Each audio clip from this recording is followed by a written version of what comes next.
देश का प्रधानमंत्री जो जिम्मेदारी लेता था कि मैं चौकीदारी करूंगा, जो कहता था मैं नौकरी दूंगा, आज हमारे बच्चों का भविष्य बर्बाद कर दिया।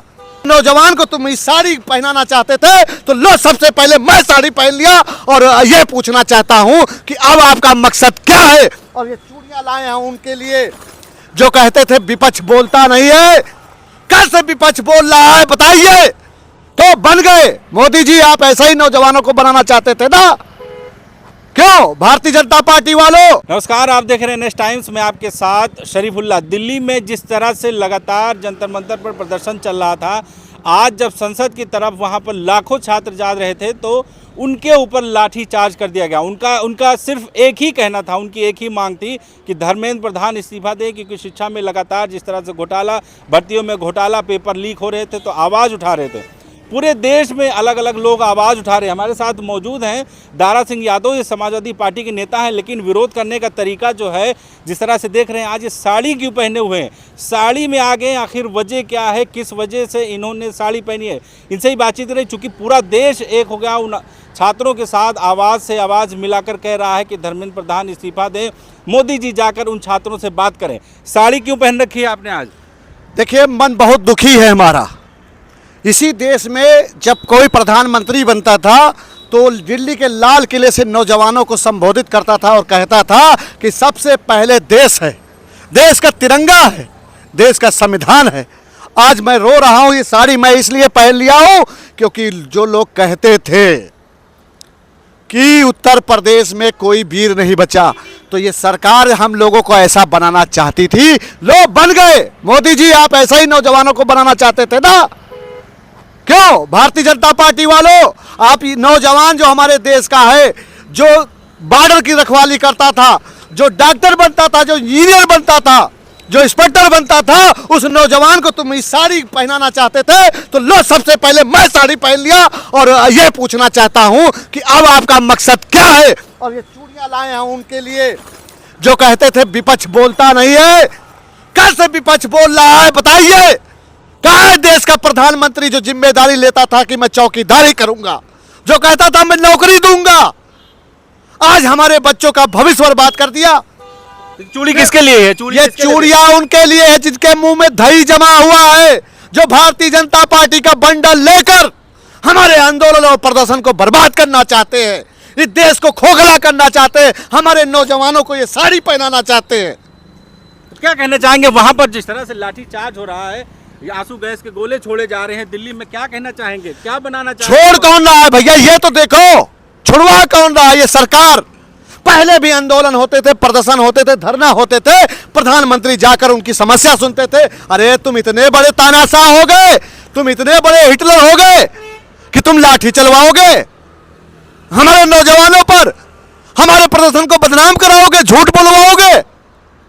ये देश को गुमराह किया। हमारे किसान बैठे थे, हमने बर्दाश्त कर लिया, हमारे 700 किसान शहीद हो गए, हमने बर्दाश्त कर लिया। आपने महिलाओं पर लाठी चलाई, हमने बर्दाश्त कर लिया। आपने पुलिस वालों पर भी लाठी चलाई, हमने बर्दाश्त कर लिया। तुमने वकीलों पर लाठी चलवाई, हमने बर्दाश्त कर लिया। मगर अब नहीं बर्दाश्त करेंगे, क्योंकि हमारे नौजवानों को आप खोखला कर रहे हैं, हमारे प्रदेश को खोखला कर रहे हैं, हमारे देश को खोखला कर रहे हैं। तो क्या है, साड़ी पहनने से, चूड़ी भेजने से काम हो जाएगा आपको लगता है? आप आज उनसे मैं पूछना चाहता हूं, वो कहां मर गए जो मनमोहन सिंह को चूड़ियां भेजते थे? कहां है वो लोग, कहां है उनकी समाधियां, जिंदा है कि नहीं, उनकी आत्मा जमीर जिंदा है कि नहीं? और मैं उनसे भी पूछना चाहता हूं कि जो हम लोगों को खोखला करने का काम करते थे और भारतीय जनता पार्टी को लाभ पहुंचाते थे, लेकिन क्या कहेंगे उन लोगों को जो आवाज नहीं उठाते हैं, जो प्रदेश को बदनाम करते हैं, युवाओं के साथ नहीं है, उनके लिए क्या कहना चाहेंगे? मैं यही कहना चाहता हूं, जितना मैं साड़ी पहन लिया हूं, तुम भी पहन लो और ये पहन लो, ये चूड़ियां। एक दिन, अब वो दिन दूर नहीं है जब तुम्हारी जमीन भी नहीं बचेगी तुम्हारे पास। नौकरियां चली जा रही हैं हम लोगों के हाथों से, हमारी पढ़ाई चली जा रही है। 48 दिन से ये लखनऊ में भी कुछ छात्र बैठे हुए हैं, उनकी भी सुनवाई नहीं हो रही। तो आप बताइए किसकी सुनवाई होगी, किसकी सुनोगे भाई? वोट तो हमारे देश के नौजवानों से लिया, किसानों से लिया, महिलाओं से लिया, और जब वो अपना हक अधिकार मांगेंगे तो तुम उनको विदेशी बता दोगे। ये चूड़ी पहनना और ये साड़ी पहनना, ये क्या कैसा तरीका है? भाई मैं दुखी हूं, भाई दुखी हूं। आप जिस तरह से हमारे नौजवानों को बनाना चाहते हैं, हम उसी तरह बन गए, बस ये खुश हो गए।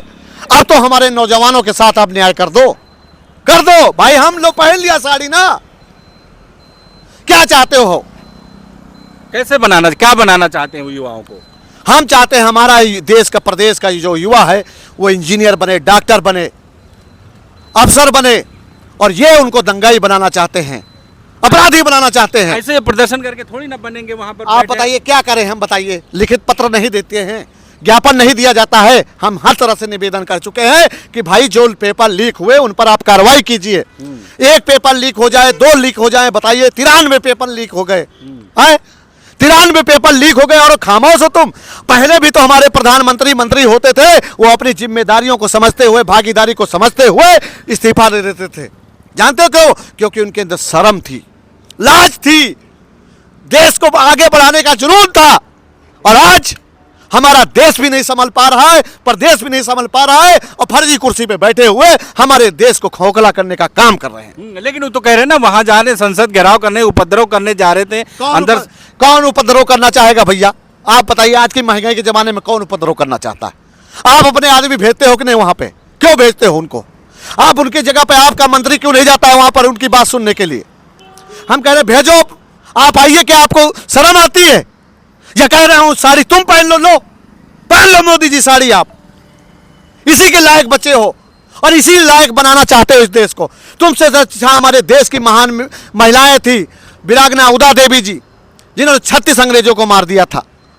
सावित्रीबाई फुले जी थी, जो शिक्षा के लिए रोज संघर्ष करती थी, और बच्चों को पढ़ाने का जो जुनून था, आज उनको शिक्षा माता माना जाता है। और आप क्या कर रहे हो?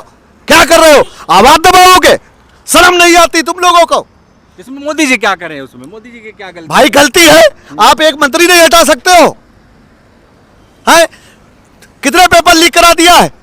आप बता। अच्छा आज आप बताइए पत्रकार जी, उत्तर प्रदेश से लेकर पूरे देश में आप ये बता दीजिए, किसी गुनहगार को इन्होंने पकड़ा?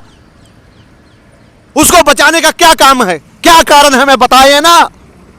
साफ कारण हम बता दे रहे हैं।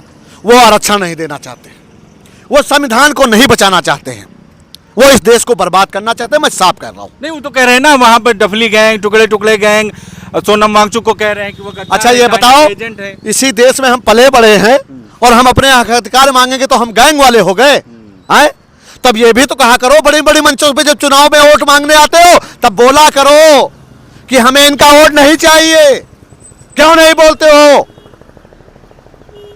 लेकिन ये क्या लगता है कि ये जो आप कह रहे हैं, मोदी जी को साड़ी पहनाने की बात कर रहे हैं, चूड़ी भेजने की बात, ये तो कुछ मर्यादा रखिए, देश के प्रधानमंत्री। अच्छा, पहले भी प्रधानमंत्री थे, भारतीय जनता पार्टी वाले मर्यादा रखते थे? बताइए, चूड़ी भेजते थे ना। हाँ, 50 पैसा बढ़ जाने पर ये हंगामा करते थे। आज बताइए डीजल का रेट क्या है, यूरिया खाद का रेट क्या है? किस चीज में रेट नहीं बढ़ाया इन्होंने? साबुन, शैम्पू, आप बताइए। नकली दवाइयां खुलेआम बट रही। ये हमारी गलती है। आप एक जिम्मेदारी कुर्सी पे बैठे हो, जिम्मेदारी नहीं निभाओगे और कुर्सी भी नहीं खाली करोगे, और फिर हमें टुकड़ा टुकड़ा बोलोगे, विदेशी फंडिंग वाला बोलोगे। तुमको यह पता चल जाता है कि हम विदेश से हमको फंडिंग हो रहा, तुम्हें यह नहीं पता चल रहा कि उत्तर प्रदेश का लेकर पूरे देश का बच्चा भविष्य बर्बाद हो रहा है? नहीं पता चल पा रहा है? अंधे हो, बहरे हो।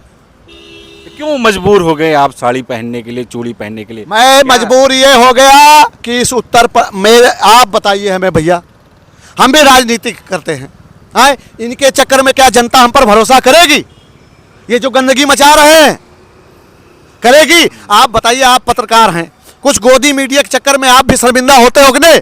हमको भी शर्म आती है, हमें भी लाज आती है कि जब इनके चक्कर में हमारी लोगों को कहा जाता। एक हमारे नेता थे मुलायम सिंह यादव जी, इस जनता के लिए मरे हैं। वो हमें हमारी जबान देके गए, आवाज देके गए, और मैं ये आवाज बंद नहीं करूंगा। आपके साड़ी पहनने से संघर्ष हो जाएगा, काम हो जाएगा? कुछ तो जागेंगे।